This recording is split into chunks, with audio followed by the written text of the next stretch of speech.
제가 6년을 살았던 켄터키에는 아주 시골입니다. 여러분 가보신 분 계시겠지만 이제 블루그라스가 있고요.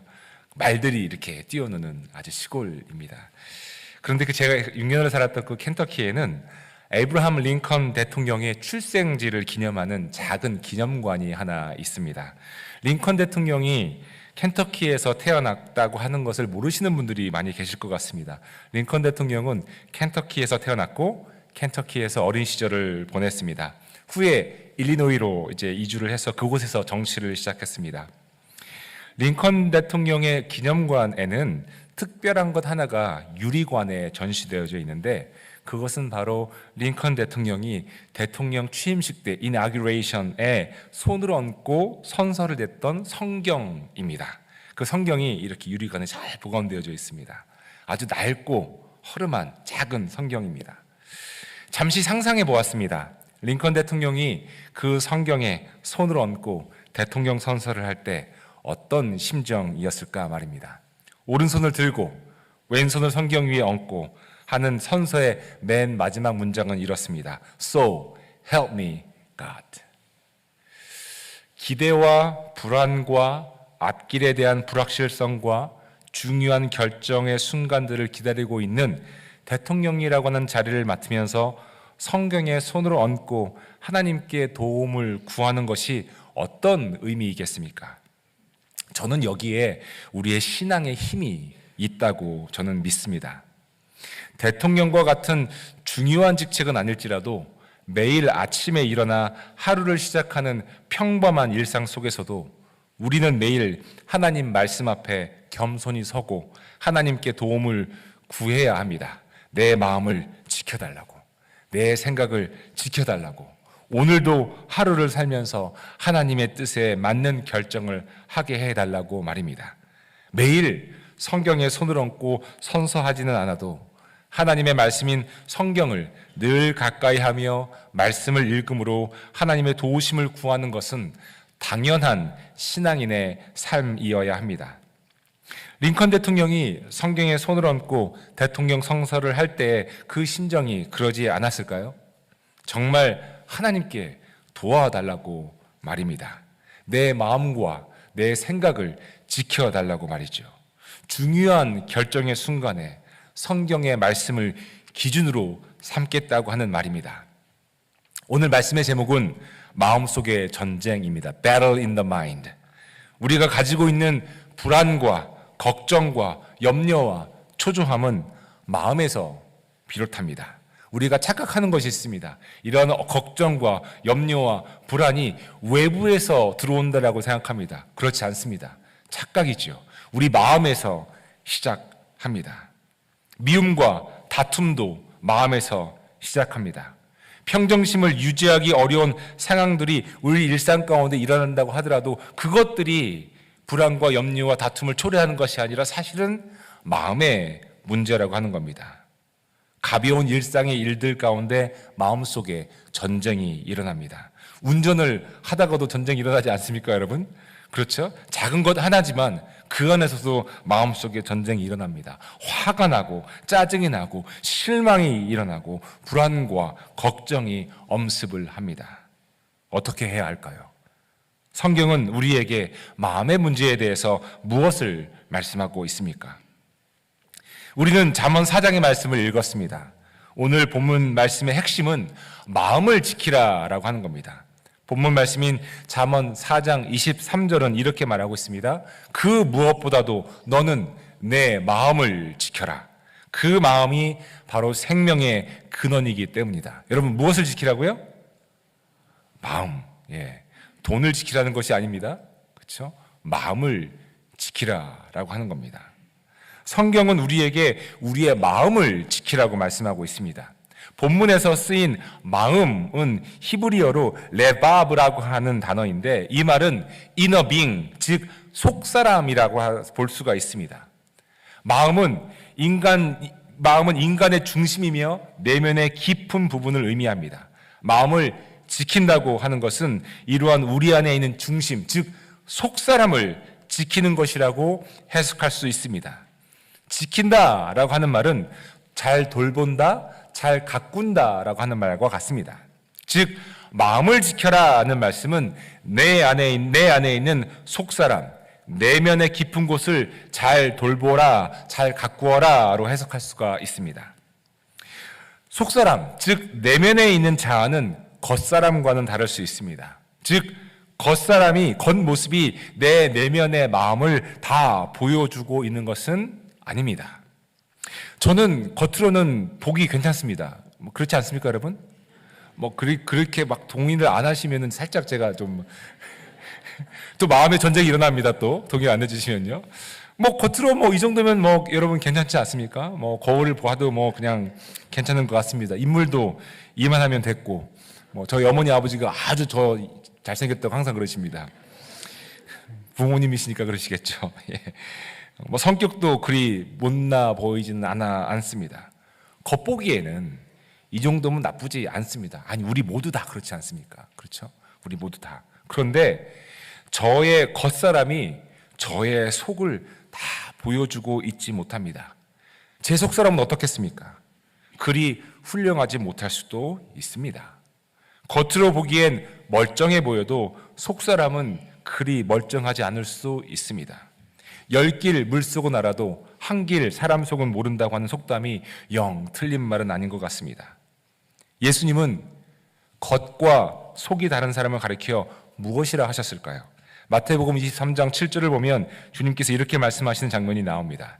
율법 학자들과 바리새파 사람들아, 위선자들아, 너희에게 화가 있다. 너희는 회칠한 무덤과 같기 때문이다. 그것은 겉으로는 아름답게 보이지만 그 안에는 죽은 사람의 뼈와 온갖 더러운 것이 가득하다. 겉과 속이 다른 사람을 가리켜 주님은 회칠한 무덤 같다고 말씀하십니다. 당시의 율법학자들과 바리새파 사람들, 즉 종교 지도자라고 불리는 사람들의 속사람을 보시고 이렇게 말씀하시는 것이죠. 오늘날로 말하자면 목사들입니다. 회칠한 무덤과 같다. 너의 겉과 속이 다르다. 겉으로 보기엔 깨끗해 보입니다. 겉으로 보기에는 거룩해 보입니다. 하지만 그 속에는 온갖 더러운 것들로 가득합니다. 이와 같이 겉과 속이 다른 현실, 즉 특별히 종교 지도자들의 겉과 속이 다름을 보시고 예수님께서 질책하시는 장면입니다. 이 말씀을 볼 때마다 목회자들이 얼마나 두렵고 떨리는 마음을 가져야 하는지 여러분 아십니까? 나는 주님 앞에 어떻게 부릴까? 주님이 나를 어떻게 바라보실까라고 하는 말입니다. 그런데 그것이 다만 목회자들에게만 해당되는 이야기입니까? 우리 모든 사람들에게, 믿는 사람들에게 해당되는 말씀 아닙니까? 결국은 마음의 문제입니다. 속사람이 문제입니다. 내 내면이 문제입니다. 겉사람은 이 정도면 됐죠. 내면이 문제이죠. 내 안에 다른 사람은 몰라도 나는 압니다. 내 속사람에 문제가 있다는 것을 말이죠. 하루에도 셀 수 없을 만큼 많이 마음속에 전쟁이 일어납니다. 남들이 모르는, 나만 아는. 그런데 사실 나만 아는 것이 아니라 하나님도 아시는 그 마음속에 전쟁이 있습니다. 미움도, 시기도, 질투도, 다툼도, 무시도 다 마음속에 일어나고 있는 전쟁의 내용물들입니다. 성경은 우리에게 마음을 지키라고, 속사람을 잘 돌보라고 말씀하고 있는데 말이죠. 자, 그러면 어떻게 내 속사람을, 내 마음을 잘 지키고 돌볼 수 있을까요? 오늘 본문 말씀을 보면 마음을 지키고 돌보는 방법을 하나 알 수가 있습니다. 이렇게 되어 있습니다. 왜곡된 말을 내 입에서 없애버리고 속이는 말을 내 입술에서 멀리하여라. 눈으로는 앞만 똑바로 보고 시선은 앞으로만 곧게 두어라. 발은 디딜 곳을 잘 살펴라. 내 모든 길이 안전할 것이다. 좌로든 우로든 빗나가지 말고 악에서 내 발길을 끊어버려라. 무슨 말씀입니까? 마음을 지키기 위해서는 쉽게 말해서 말과 행동을 조심하라고 하는 말입니다. 왜곡된 말을 삼가하고 볼 것을 보고 보지 말 것은 보지 말라는 말씀입니다. 있을 곳에 있고 가지 말아야 할 곳에 가지 말라는 말씀입니다. 한눈 팔지 말고 악으로 향하는 발걸음을 멈추라라고 하는 말씀입니다. 즉 말과 행동을 조심하라는 말씀이죠. 마음을 지키는 방법은 결국 우리의 말과 행동을 진실되게 해야 한다는 말씀입니다. 내 생각이나 내 욕심이나 내가 원하는 대로만 말을 하고 행동을 하는 것이 아니라 진실되게 말을 하고 진실되게 행동해야 한다는 것입니다. 왜곡되게 말을 해서도 안 됩니다. 왜곡되게 행동해서도 안 됩니다. 진실되게 말을 하고 진실되게 행동을 해야 합니다. 그런데 여러분, 여기에도 질문이 생깁니다. 어떻게 진실된 것을 알 수 있느냐라고 하는 질문이죠. 어떻게 진실된 것을 알아서 진실되게 말하고 진실되게 행동할 수 있단 말인가요? 우리 인간이 진실된 것을 알 수 있는 특별한 방법이 있습니까? 무엇이 진실이고 무엇이 진실이 아닌지 어떻게 알 수 있다는 것이지요? 오늘 본문 말씀은 사실 두 갈씩, 즉 말씀의 핵심이 앞쪽에 있는 것으로 보아야 하는 말씀입니다. 그러니 본문 말씀의 앞절을 먼저 살펴보아야 합니다. 앞부분이 이렇게 되어 있습니다. 아이들아, 내가 하는 말을 잘 듣고 내가 이르는 말에 귀를 기울여라. 이 말에서 한시도 눈을 떼지 말고 너희 마음속 깊이 잘 간직하여라. 이 말은 그것을 얻는 사람에게 생명이 되며 그 온 몸에 건강을 준다. 여러분, 무슨 말씀인가요? 하나님 말씀에 마음을 두라고 하는 말씀입니다. 무엇이 진실이고 무엇이 진실이 아닌지 알 수 있는 방법은 하나님 말씀을 제외하고는 없습니다. 인간이 어떻게 스스로 무엇이 진실이고 무엇이 진실이 아닌지 알 수 있단 말입니까? 그 기준은 오직 하나님 말씀입니다. 진실됨의 기준은 하나님의 말씀이라는 뜻입니다. 그러하기에 본문 말씀은 하나님의 말씀에서 눈을 떼지 말고 그 말씀을 마음속 깊이 간직하라고 하시는 것입니다. 어디에 간직한다고요? 마음속입니다. 마음속에 전쟁이 일어나는데 이 마음속에 뭐를 간직하라고요, 여러분? 하나님의 말씀. 내 마음속에서 미움과 시기와 다툼과 막 전쟁이 일어나는데, 화가 일어나는데 이 마음속에 말씀을 간직하라고 하는 겁니다. 하나님의 말씀. 마음속입니다. 23절에 무엇보다도 마음을 지키라고 하셨는데 그 마음을 지키는 방법은 하나님의 말씀에 귀를 기울이고 그 말씀에 눈을 떼지 말고 그 말씀을 내 마음에 간직하는 것입니다. 그 마음에, 우리 속사람에 하나님의 말씀이 있는 것, 우리 속사람에 우리 하나님의 말씀이 있는 것 그 자체가 이미 말씀을 지키는 방법이라는 뜻입니다. 하나님의 말씀에 귀를 기울이고 그 말씀을 잘 간직하는 것이 왜곡된 말을 하지 않고 속이는 말을 하지 않고 올바른 것을 바라보며 있어야 할 곳에 있고 없어야 할 곳에 가지 않는 진실된 삶을 사는 방법이라는 것입니다. 여러분, 우리가 듣고 마음속에 간직해야 하는 하나님의 말씀 중에 하나를 한번 들어보시겠습니까? 요한복음 14장 27절 말씀입니다. 나는 평화를 너희에게 준다. 너희에게 남겨준다. 나는 내 평화를 너희에게 준다. 내가 너희에게 주는 평화는 세상에 주는 것과 같지 않다. 너희는 마음에 근심하지 말고 두려워하지도 말아라. 사랑하는 교우 여러분, 이 하나님의 말씀을 마음속 깊이 간직하시기를 간절히 바랍니다. 마음속 깊이 간직하라는 것은 숨겨놓으라는 뜻이 아닙니다. 내 속사람으로 하여금 하나님의 말씀을 붙잡게 하라는 뜻입니다. 내 마음의 기초를, 내 마음의 근원을 하나님의 말씀으로 삼으라는 이야기입니다. 주님은 우리에게 평화를 주신다고 말씀하셨습니다. 개역 개정판 성경에는 평안이라고도 표현되어 있습니다. 평안을 우리에게 주신다는 약속의 말씀인데 정작 이 하나님의 말씀을 간직하지 못하고 우리는 오늘의 말씀의 제목처럼 마음속에 전쟁을 경험하게 됩니다. 불안이 엄습해 올 때도 있지요. 앞길이 어떻게 될지 모르니까 걱정과 두려움이 찾아올 수도 있지요. 내가 아플 때, 누군가 사랑하는 사람이 아플 때 어떻게 될지 몰라 걱정할 때가 있지요. 그럴 때 여러분 뭘 붙잡습니까? 말씀입니다.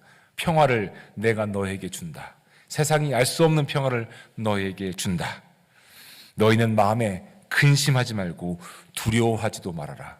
여러분, 무엇을 붙잡겠습니까? 하나님의 말씀입니까? 아니면 불안과 두려움입니까? 상황이 바뀌고 조건이 바뀜으로써 평안을 가질 수 있다고 생각하신다면 그 평안은 상황적이고 조건적일 수밖에 없습니다. 여러분 그렇지 않습니까? 상황이 바뀌고 조건이 바뀌어서 가질 수 있는 평안은 다시 상황이 달리 바뀌고 조건이 달리 바뀌면 사라질 평안입니다. 하지만 하나님의 말씀은 내 마음의 근원으로, 파운데이션으로, 내 기초로 삼아서 누릴 수 있는 그 평안은, 하나님이 주시는 그 평안은 상황과 조건에 관계없이 누릴 수 있는 참 평안입니다. 왜냐하면 하나님의 말씀은 불변하기 때문입니다. 그러니 이 약속의 말씀을 붙잡아야 하지 않겠습니까? 결국 마음의 문제인데 이 마음의 문제가 해결되느냐 해결되지 않느냐는 내가 하나님의 말씀을 듣고 말씀에 귀를 기울이고 그 말씀에 눈을 떼지 않고 그 말씀을 마음속 깊이 간직하고 있느냐 아니냐에 달려 있습니다. 그러니 여러분, 하나님의 말씀을 들으셔야 합니다. 읽으셔야 합니다. 말씀을 읽고 묵상하고 그 말씀을 간직하셔야 합니다.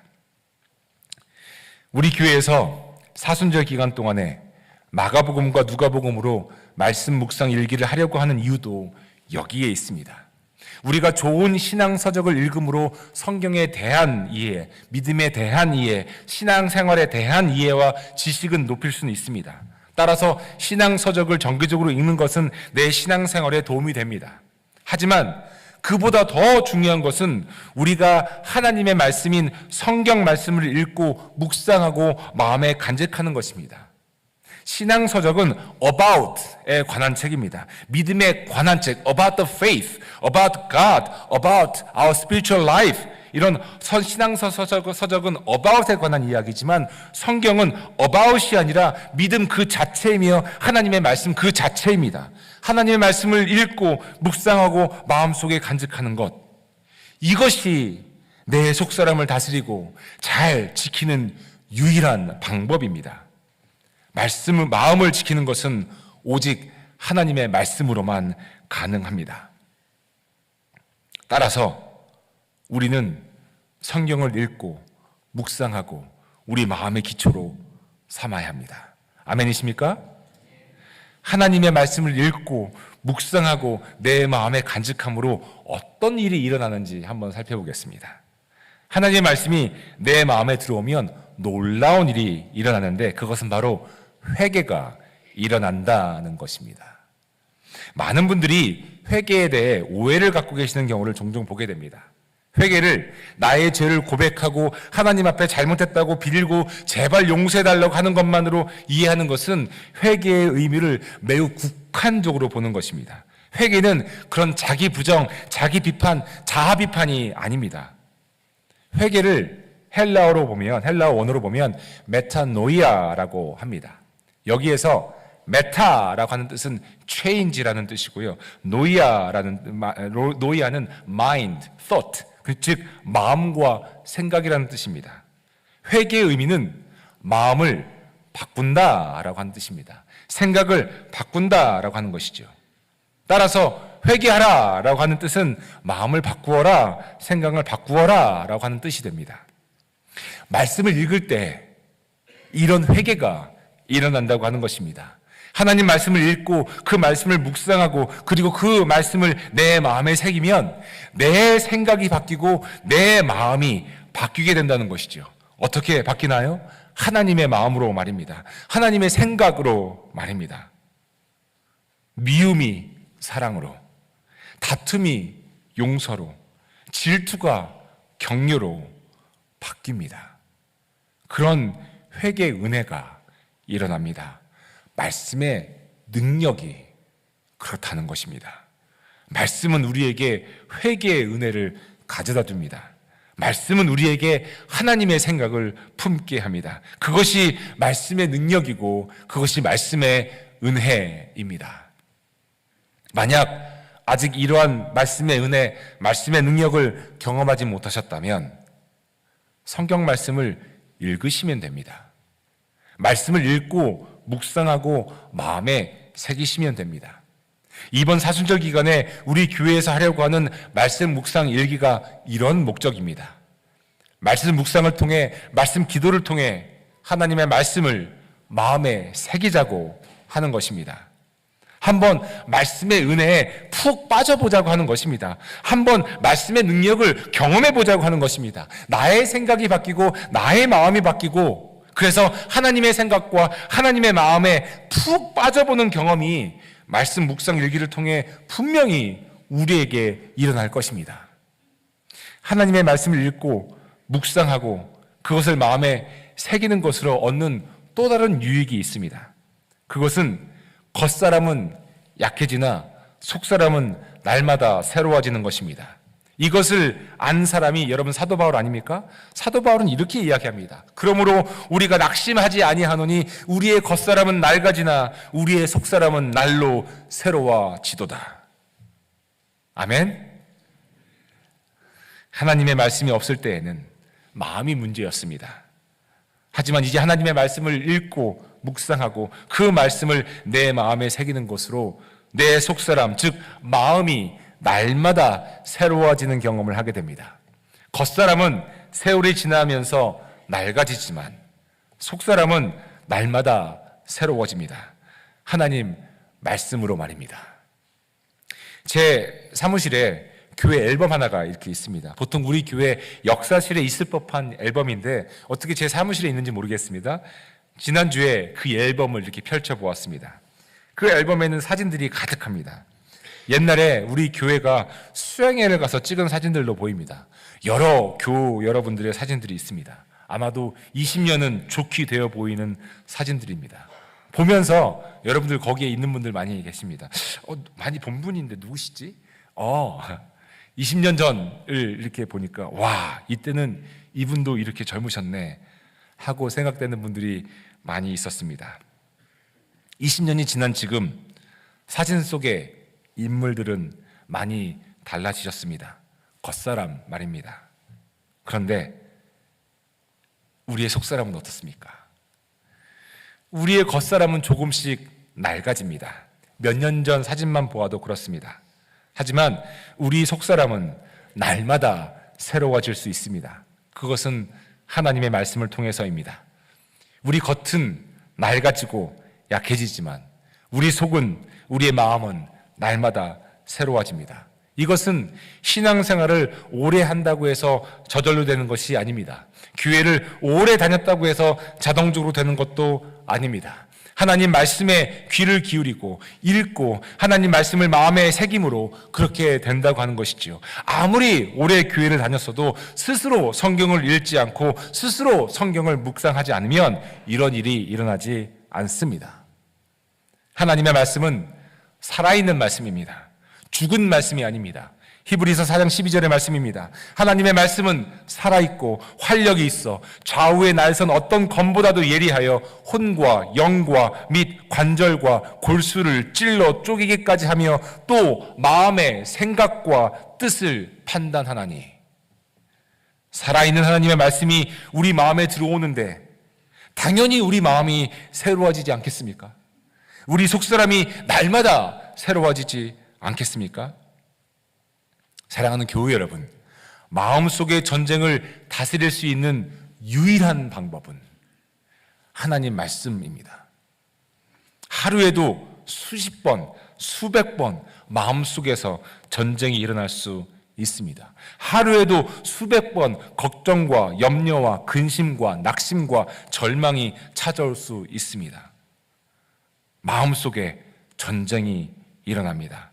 마음속의 전쟁을 평화로 바꿀 수 있는 유일한 방법은 하나님의 말씀을 통해서입니다.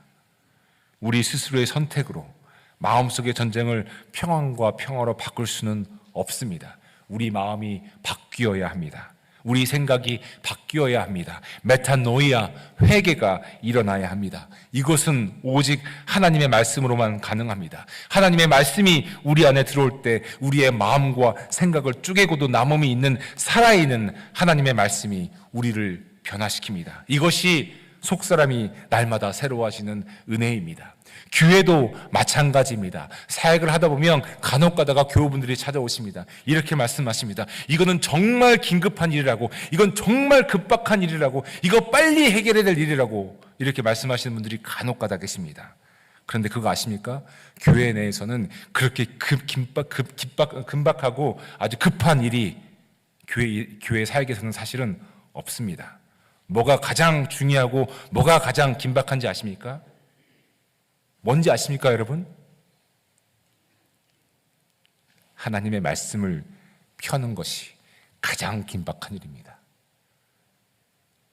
매번 유혹을 느낍니다, 여러분. 매일 아침마다 유혹을 느낍니다. 새벽 기도를 마치고 교회 사무실에 가게 되면 그날 해야 될 사역들이 쭉 있지 않습니까? 열어보아야 할 이메일들이 쭉 있지 않습니까? 답을 해야 될 일들이 쭉 있지 않습니까? 준비해야 할 사역들이 쭉 있지 않습니까? 빨리 하고 싶은 유혹이 제 안에, 제 마음속에 있겠습니까? 없겠습니까? 있죠.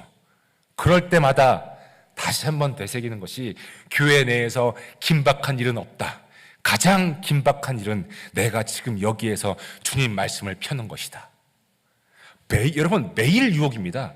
매일 먼저 컴퓨터 켜고 싶고요. 매일 먼저 이메일 확인하고 싶고요. 매일 먼저 저의 투두 리스트를 먼저 보고 싶은 것이 유혹입니다. 그런데 그것이 아니라고 하는 거죠. 가장 긴박한 것이 무엇입니까?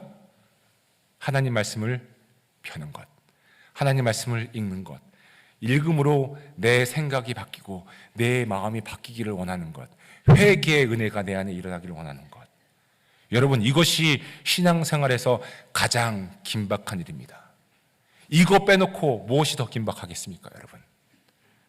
교회가 그래야 되지 않겠습니까? 우리 믿는 사람들이 그래야 되지 않겠습니까? 마음속에 불안과 걱정과 초조와 미움과 다툼이 일어날 때, 화가 일어날 때, 내 마음에 일어나고 있는 이 전쟁을 내가 표현해서 다른 사람들에게 이것을 쏟아붓는 것이 아니라 이 마음의 전쟁을 다스릴 수 있도록 가장 긴박하게 성경 말씀을 피면서 하나님, 저를 변화시켜 주시옵소서, 제 마음에 평안을 주시옵소서. 이것이 신앙생활에 있어서 가장 긴박한 일이 아니겠습니까? 이것이 마음의 전쟁을 다스릴 수 있는 유일한 방법입니다. 이것을 해보자고 하는 겁니다, 여러분. 우리 사순절 기간 동안에도 해보고요, 우리 평상시에도 해보자고 하는 겁니다. 말씀을 펴고 읽고 일부러라도 내가 펜을 들어서 요약을 해보고, 그리고 잘 모르겠지만 내 나름대로 묵상된 것이 있으면 묵상을 써보고, 그리고 말씀의 기초에서 기도를 써보고, 그것이 하루가 되고 이틀이 되고 3일이 되고 40일이 되고 1년이 되었을 때 우리 마음이 어떻겠습니까? 우리 마음이 어떻겠습니까? 평안 가운데 가득하지 않겠습니까? 하나님 마음이 내 마음에 들어오지 않겠습니까? 이것이 신앙생활의 기쁨이고 이것이 마음의 전쟁을 다스리는 방법입니다. 이제 말씀을 정리하고자 합니다.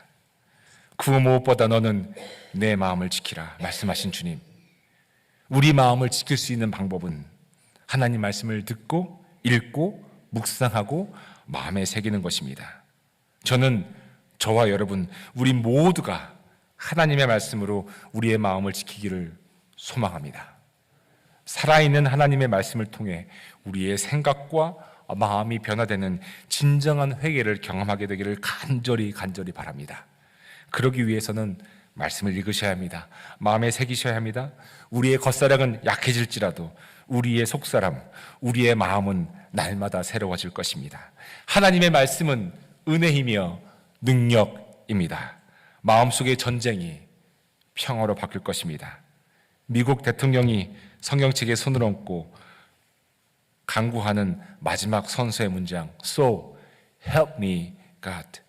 이 간구가 하나님 말씀을 읽음으로 우리 안에 고백되어지는 신앙의 선서가 되기를 바랍니다. 그래서 말씀의 능력으로 마음속의 전쟁이 평화로 바뀌는 은혜를 경험하는 우리 모두가 되기를 주님의 이름으로 간절히 소망하며 축복해드립니다.